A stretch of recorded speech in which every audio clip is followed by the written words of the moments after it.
Good evening.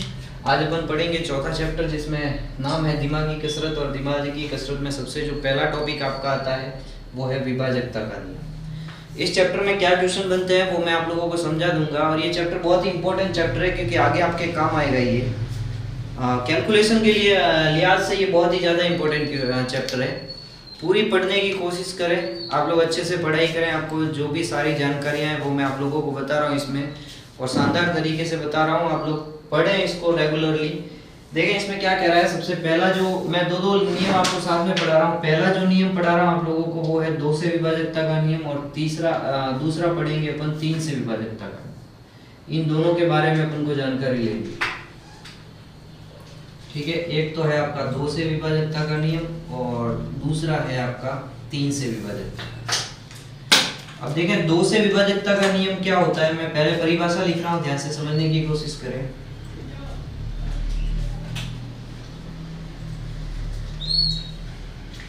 किसी भी संख्या के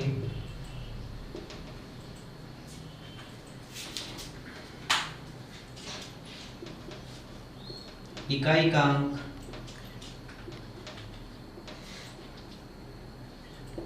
0, 2, 4, 6, 8 है तो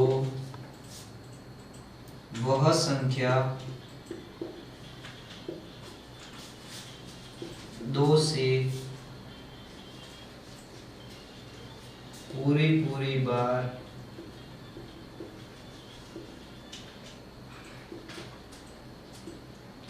विभाजित होती है। देखिए इसमें क्या कह रहा था। ये 2 से विभाजकता का नियम अपन को क्या बोलता है विभाजकता के नियम में, कि यदि किसी भी संख्या का इकाई का अंक, कौन सा अंक आपके इकाई का अंक है, वो क्या हो, 0 हो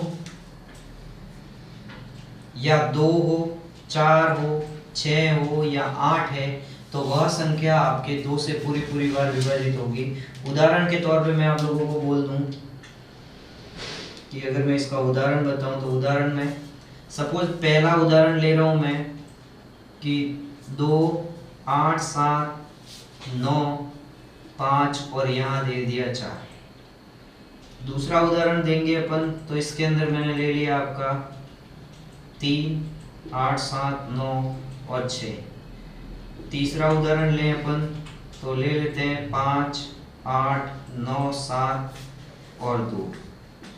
अगर मैं चौथा उदाहरण लूं तो 8, 3, 0, 5 और यहाँ फिर आ गया 8। और पांचवा उदाहरण है 7, 6, 5, 3 और आ जाएगा 0। अब ये आपके सामने कुछ मैंने नंबर लिखी है, संख्या लिखी है। अब इसमें पहचान कैसे सकते हैं अपन, अपने पास में परिभाषा है कि ये 2 से विभाजित होगी कि नहीं।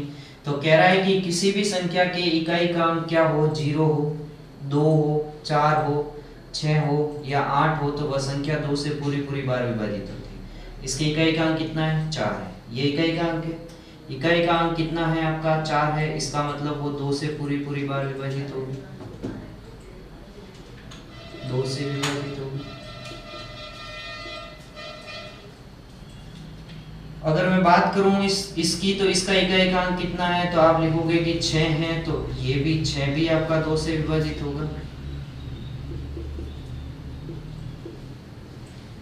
इसका इकाई का अंक 2 है तो आप कहोगे कि सर 2 है, वो भी आपका 2 से विभाजित होगा। समझ में आ रहा होगा ये बात। इसका इकाई का अंक कितना है आपका, 8 है, तो 8 अगर इकाई का अंक होता है वो भी 2 से पूरी बार विभाजित होता है। और इधर आपका जो इकाई का अंक है वो क्या है, 0 है, तो 0 भी आपका 2 से पूरी बार विभाजित होता है। इसका मतलब जिस किसी भी संख्या के इकाई का अंक अगर 0, 2, 4, 6 या 8 इनमें से कोई भी होता है तो वो आपके क्या होगा, 2 से पूरी बार विभाजित होगा। और ये है आपके 2 से विभाजकता का नियम। अब देखिए 3 से विभाजकता का नियम क्या कहता है, बहुत ही इंपॉर्टेंट है। आपके जो 8th क्लास में क्वेश्चन बनता है वो इसी से बनेगा, इस चीज का आपको ध्यान रखना। अब कहता क्या है कि संख्या के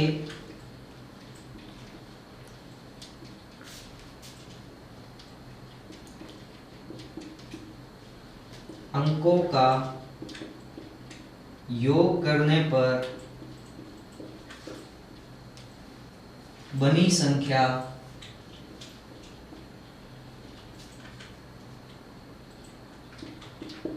अगर 3 से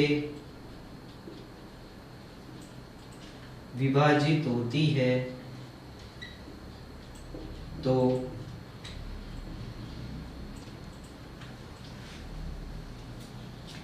दी गई संख्या भी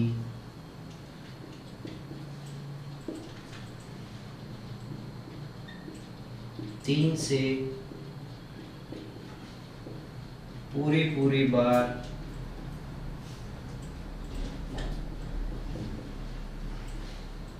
विभाजित होगी। आप ये मैं डेफिनेशन बता रहा हूं, ध्यान से देखें क्या कह रहा है कि कोई भी संख्या है उसके अंकों का क्या करना है, आपको योग करना है। योग करने के बाद जो आपके कोई भी संख्या आएगी अगर वो 3 से विभाजित होती है तो दी गई संख्या होगी वो भी आपके क्या हो जाएगी, पूरी बार विभाजित होगी। उदाहरण लेते हैं समझने के लिए, अच्छे से समझ में आ जाएगा। देखिए उदाहरण क्या कह रहा है, 3, 5, 1, 9 और 6। ये मैंने एक उदाहरण लिया है।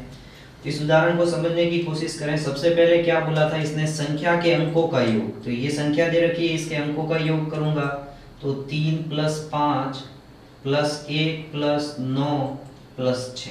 ये मैंने अंकों का योग किया तो कितना हो गया, 3 और 5 8 और 1 9, 9 और 9 हो गए 18, 18 और 6 कितने हो गए 24। अब आप देखेंगे कि संख्या के अंकों का योग करने पर बनी संख्या, योग करने पर संख्या कितनी बनी 24। ये 24 आपका 3 से विभाजित हो रहा है, बिल्कुल विभाजित हो रहा है। कितनी बार, 8 बार, पूरी बार भाग जाता है। इसका क्या मतलब हो गया कि 3, 5, 1, 9, 6 भी 3 से पूरी बार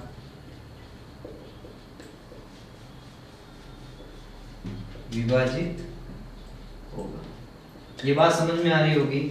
एक बार फिर से मैं समझा रहा हूँ, दूसरा उदाहरण लेके समझने की पूरी कोशिश करें। एक उदाहरण लेते हैं अपन, मैंने ले लिया सपोज आपका 3, 8, 1, 4 और 9।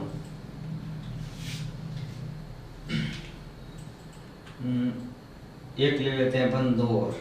अब देखेंगे इसमें सबसे पहले जो परिभाषा बोल रहा है उसी हिसाब से चलेंगे। देखिए परिभाषा क्या कह रही थी कि संख्या के अंकों का योग, ये संख्या दे रखी है इसके अंकों का योग कर देते हैं। 3 + 8 + 1 + 4 + 9 + 2 जोड़ेंगे तो 3 और 8 हो गया 11 और 1 12, 12 और 4 हो गया 16, 16 और 2 हो गया आपके 18, 18 और 9 हो गया आपके 27। अगर इसका टोटल 27 हो रहा है तो इससे जो संख्या बनी है वो कितनी बनी है 27। तो अब मैं क्या करूंगा कि 27 में किसका भाग दूंगा, आप कहोगे कि 3 का भाग दूंगा। तो 27 में 3 का भाग कितनी बार जा रहा है, 9 बार जा रहा है। इसका मतलब इस 27 में 3 का भाग पूरी बार जा रहा है। तो मेरे को जो संख्या दे रखी है 3, 8, 1, 4, 9, मैं यहाँ लिख लेता हूँ कि 3, 8, 1, 4, 9 और 2 भी क्या हो जाएगी आपके 3 से पूरी बार विभाजित होगी।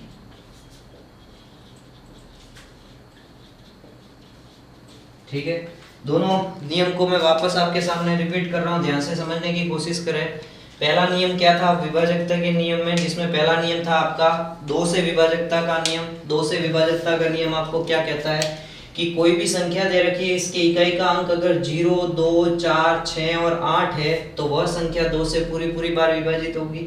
जैसे ये पहली संख्या दे रखी है, इसमें इकाई का अंक 4 है, इसका मतलब 4 2 से विभाजित होता है, तो ये भी आपका क्या होगा 2 से पूरी संख्या विभाजित होगी। इसमें 6 है तो 6 भी आपका 2 से विभाजित होता है, तो पूरी संख्या भी 2 से विभाजित होगी। इधर 2, 8 और 0, मतलब 0, 2, 4, 6, 8 किसी भी संख्या का इकाई का अंक होता है तो वो आपके क्या हो जाएगी 2 से पूरी बार विभाजित होगी। बात करें अपन 3 से विभाजकता का नियम, जो आपके 8th बोर्ड में वेरी इंपॉर्टेंट लगाते हैं, इसी से क्वेश्चन बनता है 3 से विभाजकता का नियम। इसमें क्या कह रहा है कि यदि कोई भी संख्या दे रखी है, इसके अंकों का योग करने पर जो संख्या बनती है उस संख्या में 3 का भाग पूरी पूरी बार जाता है, तो जो आपको संख्या दे रखी है वो भी आपके 3 से पूरी पूरी बार विभाजित होगी।